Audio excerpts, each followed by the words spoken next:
Well, look who it is. Lucky you. You're welcome. Charlie Greer podcast. Okay, today I'm gonna finish up. Yesterday I did a Motley Crue tour. Then I heard the news about Tommy Lee breaking 4 ribs. What was he doing? I mean, you got this big tour coming up. I'm gonna pull one more vodka night before I 4 ribs. What was he doing? And he's replaced with Tommy Clufetos or whatever. So the reason I'm doing this was I've had dealings with both of these dudes.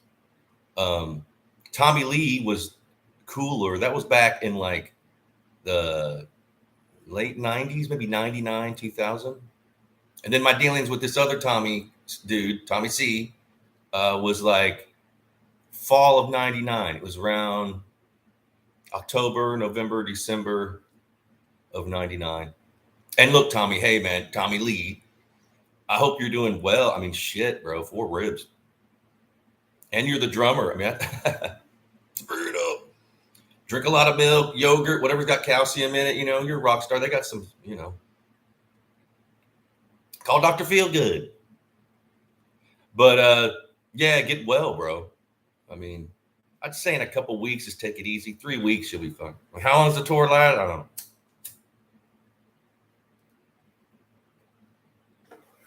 And go out and see the Motley Crue tour, Motley Crue, Def Leppard, Poison, Joan Jett, which I've seen all those bands besides Joan Jett. And had good times at all the band. Again, I can go see a band without them being, like owning their albums. Even. So Tommy Lee. Again, I never met Tommy. I'd seen him around. You live in Hollywood, you're just gonna run into, you're gonna see motherfucker. So I saw him a lot, but I ain't gonna go, and I'm not like that.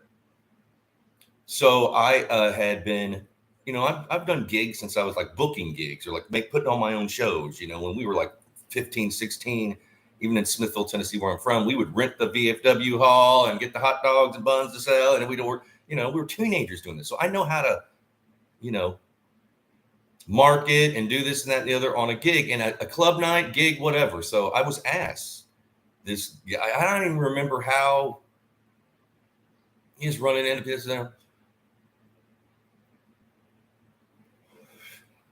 He just either bought the club or leased it, whatever he needed. Nights like you can go, and so,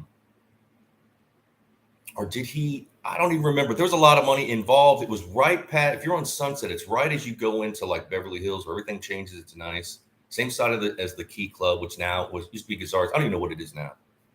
But so he was going to piggyback off that kind of. And so we started meeting. Again, I'm going to get to Tommy Lee. We started meeting to brainstorm the night. Now, I wasn't technically, I was more of like a supervisor, advisor kind of. I'll be there that night. It wasn't my night. I mean, I was going to get paid well, but it wasn't. And these people, again, it costs money in LA, especially on the Sunset Strip. Like, dude, I don't even want to know how much they're going to spend.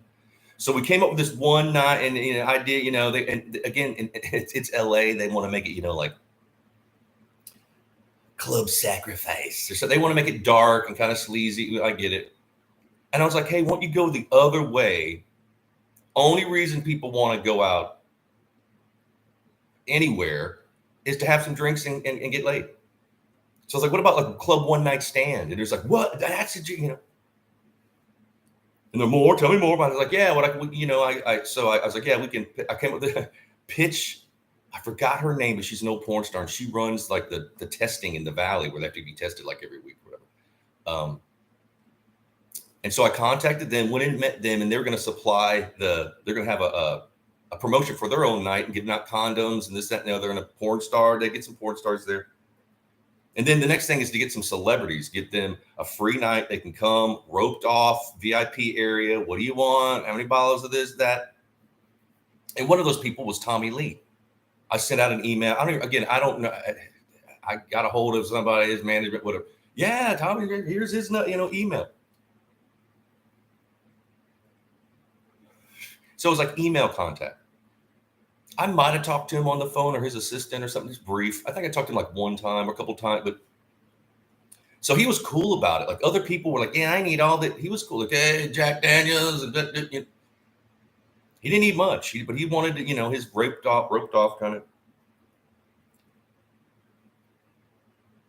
So he was one of them, and cool to deal with. I mean, again, we weren't hanging out. It was just more like because a lot of these people are difficult to deal with.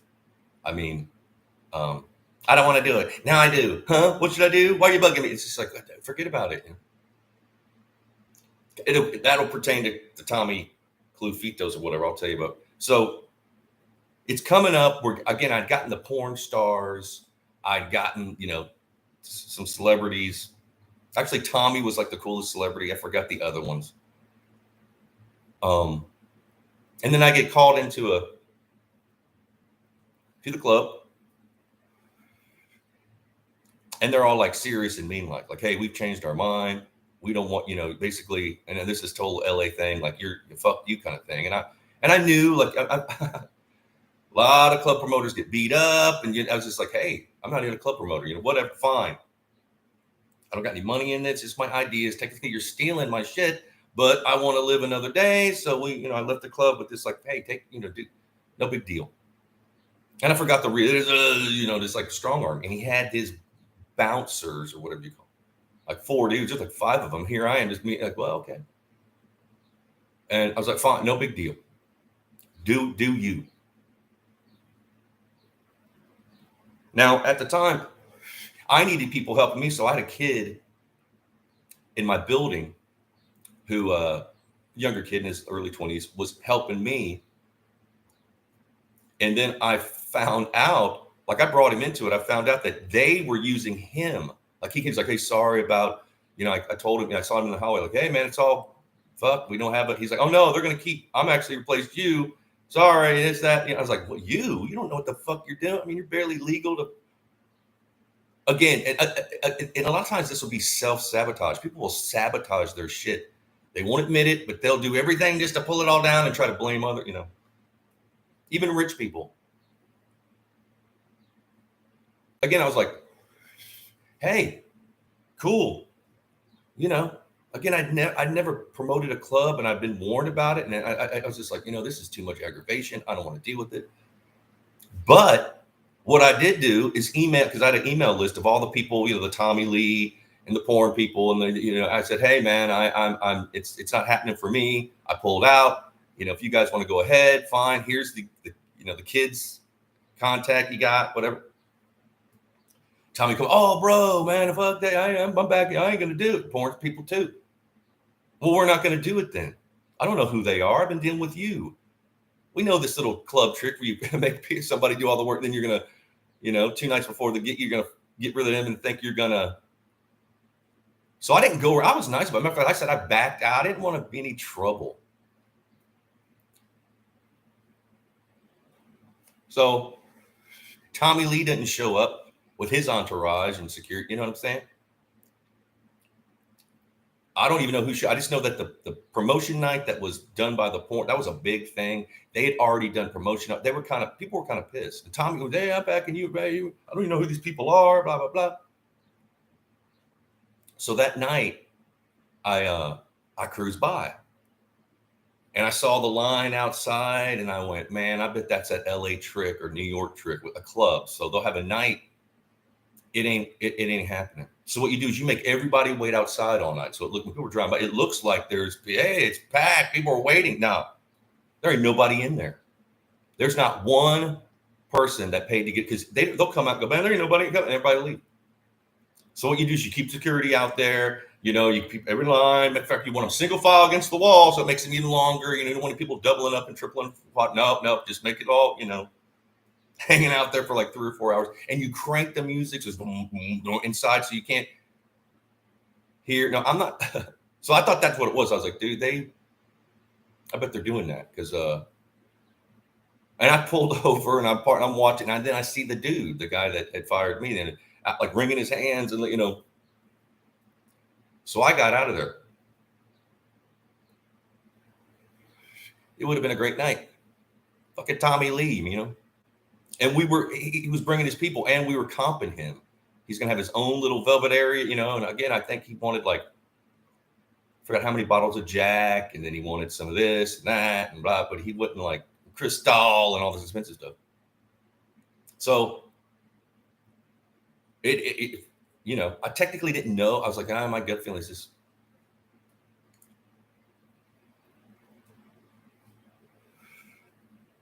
And I just go about my, my day, my life, whatever. And maybe a week later, because I didn't hear anything from, about a week later, I'm parking on the street to go to my apartment building. And there's people in LA walking around, it's all over. And I'm doing something in my front seat, my passenger seat. And I lift up and I look, here's people walking. It's this kid. He's got like a bag of like Chinese food, and he sees me and he drops it and it busts in the back and he takes off across the street. And I'm like, whoa, hey man, what's going on? You're not going to beat me up, or you're going to get it. I was like, what are you talking about? They're looking for me. Like, who? These club owners, man, they're pissed at me. And I'm like, really? And again, what happened? Yeah, they didn't. Matter of fact, when he showed up that night, they were so pissed. And again, they did that trick. I said they didn't let people in. I knew I was right. They just had him outside. Guys losing, honestly, tens of thousands on that night, maybe more. I don't know. And they're looking for him. So he was. So we went and got his Chinese food, and it's still in the bag. It's all. And I go, hey man, I ain't. No. I'm gonna. Just I'm looking for a place to. They came to they went to our building. Why did they come to mine? I don't know. Maybe they didn't know I was there, but they went to his, and he lived with his sister. And I guess they tried to rough him up or threaten him, whatever. So his sister left and moved in with a boyfriend, and he was leaving. He was like, dude, I'm just going to leave. I'll go back to wherever and he did. I never saw the kid again. He moved. And they were going out again, just sabotaged everything. It could have been so cool if that guy would have just, no, just his own, and poor Tommy Lee. Again, I'm sorry, Tommy. This happened but hey, I mean, he's not going to hear to watch this. But if he does, some kind of, I didn't have anything to do with that. I mean, and this other dude that's replaced him, the Tommy C guy. Oh, so in fall of 2019, I used to sell a lot of guitars online. I used Craigslist, OfferUp, Take 5. I mean, I was selling a bunch of gear, mostly guitars and guitar amps, but I would get stuff in trade and keyboards and bass, everything, pedals, So I wanted to start. I found this Z guitars, which now I play. Thanks, Zeke. But I got 4 of my Z. They're custom made guitars. They take a while to make. You got to pay up front. So I was like, yeah, I want to. And I had a lot of Telecasters, and I had 7 or 8 that were really cool. Some were American made, some were made in Mexico. So I'm selling Telecaster. I was like, I'm just going to sell one of these Telecasters to finance these other guitars. So I had this, it was a 2007, it was made in Mexico, but they're amazing. It's a Telecaster Deluxe. It's a reissue of a 1972, big head. It's set up like a Les Paul, 2 humbuckers, the wide range or whatever. It was walnut, and they nailed it. That 2007 run, they nailed it. And I don't know if they were using the same lacquer, whatever they did, those are the ones you want. You want that 2007. And they made them in white, black, and walnut, I think. And maybe a few custom colors like sparkle and this, that. So I'd got this Telecaster for $300, and it just so happened it came with a hard shell case, and that was one of these vintage 1960s. I think it was a 66 or 65. Nice, and it had the orange kind of carpeted. Those are worth anywhere from $300 to $600, maybe more. So I scored for $300. I got the guitar and the case. And I had it for about a year. But I needed money. I was like, hey, I had other guitars. So I put it online. I put it on Craigslist. I put it on OfferUp. And I think Tommy C, Clufetos or whatever his name is. So I got it for $300. I thought, look, I want to sell it today. I want it quick and over. I want to do this fast. I'll put $500. I'll even include the hard shell case. This should go in an hour, I usually would split them up and sell the case. You know, man, just make someone happy. I make my money plus $200. What are you gonna, you know? So I put it online, and again, yeah, it starts popping off. And one of the first was this Tommy C, this drummer guy, and he's like, yeah, you know, he lowballs me, man. I mean, I was like, oh, I go, look, man, I'll sell you the guitar for, since you're, you know, he was Ozzy's drummer at the time. And this is the thing, man. He's a replacement player. Like he's not known for any kind of original. You know, I get it. There's guys out. We need these guys, scabs or what do you want to call it? You know, they replace. He's like the 20th drummer for Ozzy, and I could have went that route too. There's people just go to LA and New York, whatever. All they want to do is they want to be that replace. You can do that. I've known people that did that, and technically they might be even more known to me because they were in so and so back, but yeah, they can't. You know, they've never written a song. You know what I mean? And another thing, these scabs or what, like replacement dudes, have the biggest egos they're the one. This thing. I know Ozzy. I've met Ozzy multiple times in the '90s. I knew Ozzy. Matter of fact, I met him. I knew him well enough that he'll call me John. There was a period in my life where I was just running into Ozzy. Again, it's a small world, where you know, and I just would go here. I'm running into Ozzy and this was right before the reality, so I don't know what was so. He was like, hey, you know, dealing with this Tommy dude. First, it was like email. And at first, I didn't think it was, he's like, hey, I'm Ozzy's drummers. Anyway, I can get a discount. Here's what, you know. And it was him. So I said, look, man, yeah, like, how's Ozzy? You know, I email him, hey, what's up? Yeah, I met Ozzy. You know, how's Ozzy? Cool. You know, I tell you what, without the case, I'll give it to you for 400. And this is a good deal. These things go for like 700, 750 all day long. These 72 reissue. It's got to be a certain year, that 2007. They nailed again. He comes back at me like, for one, oh, bro, can't believe you crossed the professional line. How dare you ask me about Ozzy Osbourne? It's like, dude, it was like 2019. I've met Ozzy 20 years. I mean, how old are you? You were a kid, you know? I reckon maybe he's an old dude. I don't know, but it's like, don't be coming at me this way. Hey, cross the road. Man. I'm not a fanboy, man. You know, I was just trying to relate. Hey, I know this, that, and that. Hey, I was giving him I'll take off. You know, I got to make a little. I was only making $100 once and he just rude. And then he's like, yeah, I'll give you 150 for the telly. No. I mean, that's the thing when you're selling, man. If you go past half of, you know, I mean, you're one of those dudes. And when you sell, no matter if you're in antiques or selling skateboards or washing machines, you know these people that think they're doing you. Yeah, I'll give you, you know, less than half. Like you're losing money. You know what? Like no, you know. Someone backing him, like, bro, young buck. No. Matter of fact, I'm not going to deal with you. Don't reply. I don't want to be dealing, you know.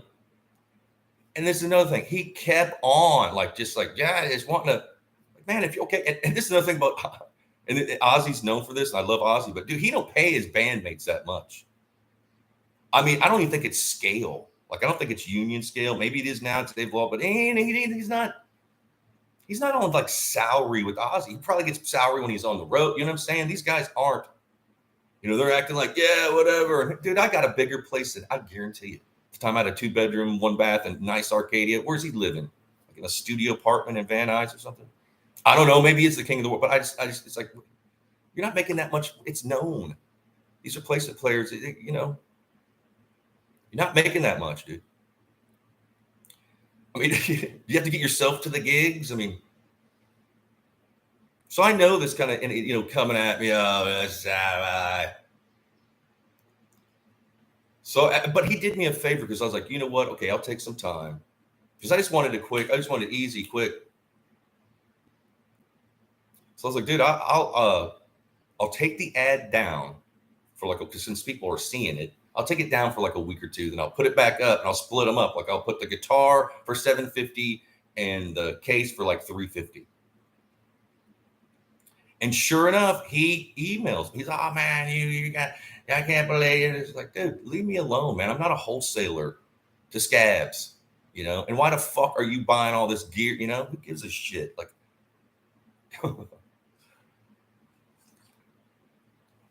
I didn't reply back to him. And he was just like constantly just, and I had his phone number. I could have called and be like, hey, motherfucker. No.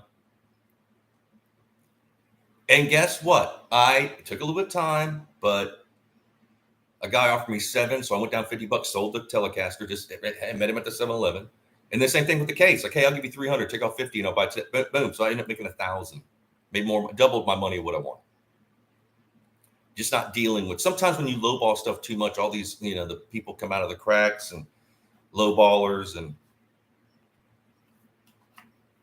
but yeah, these replacement players. Oh, and then cover, not everybody, because I have friends that are in cover bands.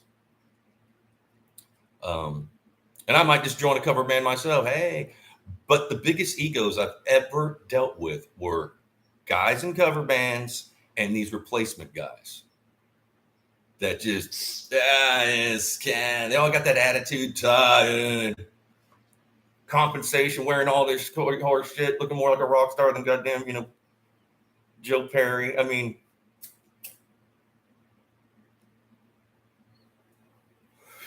and honestly, I don't think that guy's a good drummer. This is another thing. I knew Randy Castillo, who was Ozzy's drummer back in the day. Poor man, Randy was awesome. Randy was amazing. He was an Ozzy. He did an album with Motley Crue. Amazing drummer. Cool dude. I had lunch with Randy one time. There's a group of us, and he showed up.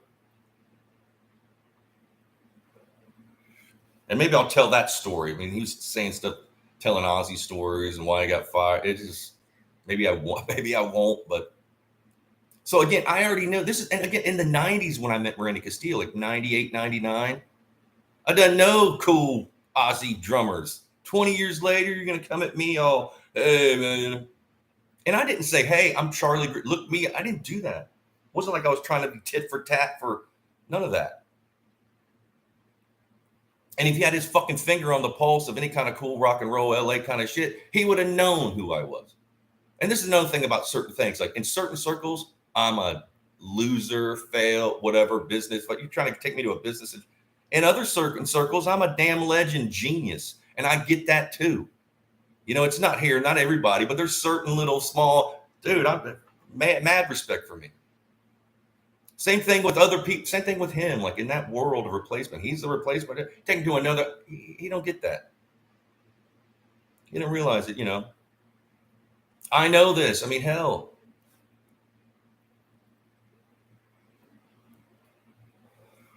Matter of fact, I need a lot of leave alone in my own time. I'm kind of a loner. Even when I had a social butterfly kind of thing going on, I just needed time enough to be creative and my own thought. So I don't want to be told. Again, if you get in some of these bands, and I auditioned for bigger bands, which I didn't get, but sometimes you don't have your own life, especially on tour. Okay, go here's your itinerary, and 11 o'clock, get up, 1 o'clock, you got to do radio. You'll go crazy. Unless you're used to it, you're getting paid big money. Yeah, it's cool, but if you're some dude that's getting $500 a week or something, I've known these dudes. I've known these guys that were in replacement bands and damn near getting like 500. I was making more money than people at the coffee shop are making more money than these people. But they're a rock star. Yeah, I'm the 8th drummer.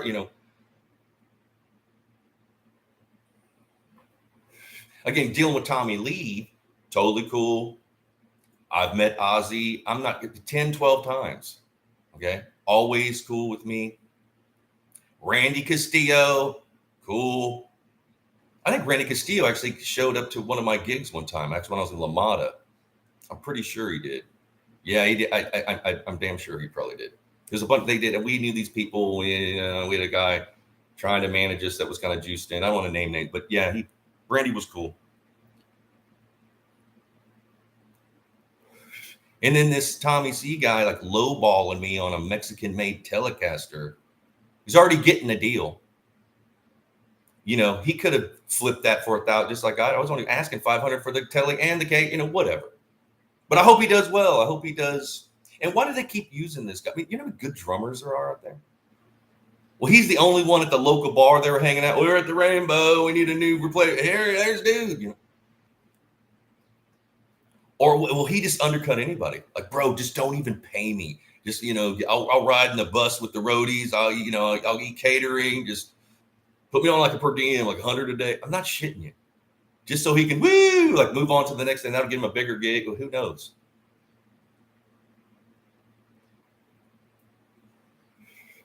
I would bet money. Some of these dudes do freebies. I ain't shitting you. So don't come at me. Like, how long you been in LA even? You know what I'm saying? Like, how old are you? Like, again, don't come at. I'm fine until people think, because I kind of got like a boyish face, and I'm cool to, and I'll be nice to people. They try to take advantage, see, and they keep pushing that line, And it's like, whoa, whoa, whoa, whoa, whoa. What did you just? They're not. Well, you should. And again, no, not once in my life has anybody come and said something to my face. Not once. They're too cowardly to. And again, I'm not fighting. I don't fight. But it's like, what did you say? Like on the email, whatever. And you never. And if you do seem like, how is it? I drank too much coffee that day. It's like.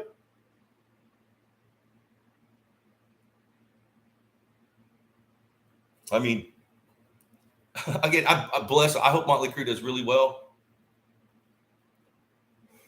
I hope Tommy Lee recovers. I even hope this Tommy C guy that's replacement. I hope they're paying you a shit ton of money, man. I hope they are. I hope you're doing well, and that's what you're getting another band that'll. But I listened to a clip last night of some songs that he played. It changed the sound of Motley Crue, that's for sure. And I guess Vince is used to Tommy's playing because something was off. Like he was doing this like. And again, there's Tommy Lee's got some swag, some swing a little bit. This dude just like more of this bop, bop, bop, bop, and it was fucking with the singer, Vince Neil. I could tell it. And he was at it, again, he was off key. But I'm not making fun. Hey, I'm not pointing the finger. Could I do it? Probably not. Especially at his age. How old is he? Screaming those, again, I couldn't do that, but maybe you should have picked a better replacement drummer. But then again, hey, good luck. I hope you guys rock. I love Motley Crue. I love Tommy Lee. I don't hold anything against Tommy C. I mean, again, if I think these things are funny, but a lot of these people behind the scenes act this way. Then you never hear of them. Like these replacement guys, they'll have like 5 or 10 year run. And then you're like, what are he's? Oh, he's waiting tables at the Denny's now or whatever. Busboy, or because of this attitude people have. Like, you know what I mean? It's just like you can't. Living in LA, these people, that's all they're only nice to like famous people, and everybody else is just a scumbag, stupid. I've had roommates who were like bartenders, and one night they come home like, oh my god, I whoever say this, whatever celebrity was there. Oh, he was partying and inviting people, and then he invited us to his hotel party, and I'm like, we're gonna be hanging out. And like, dude, you ain't gonna ever see this guy. And they don't. They're like, well, you cursed me, Charlie, for saying. I said, right, that just happens. And then they got this whole attitude. They're only nice to celebrities or D-list or have realities. It's just stupid. I myself, I don't think that I have to be, especially in sales. This is the thing. Being rude to people and stuff doesn't help. It makes you look insecure. It's the same thing. It's like, yeah, I'm going to do you a favor. No, you're not. Now, maybe you can barrel over people and there's like, oh, I love Ozzy or whatever. And just be a human being kind of thing. But look, I love Motley Crue. I love Tommy Lee. This other Tommy, I hope he does great. I hope they're paying you a shit ton of money. And I just hope the tour goes well. Wonder how long he'll last though. Don't piss off any of the road crew. They seem to have more power than they think. You don't want to. And I love the road. I love road. In fact, I'd rather hang out with the road crew than funny. These guys should be comedians, man. I've never laughed so hard. So yeah, I don't know where they are tonight. I know the tour's kicking off. I hope they're all doing good. I hope they extend the tour. I heard that they're trying to negotiate for a European tour, so Motley Crue and Def Leppard will go to Europe. I hope so, man. I hope you guys. You've been off for 2 years. I get it. We've all been, but I love y'all. Thanks for listening to me rant. Be blessed. I'll see y'all tomorrow. Cheers.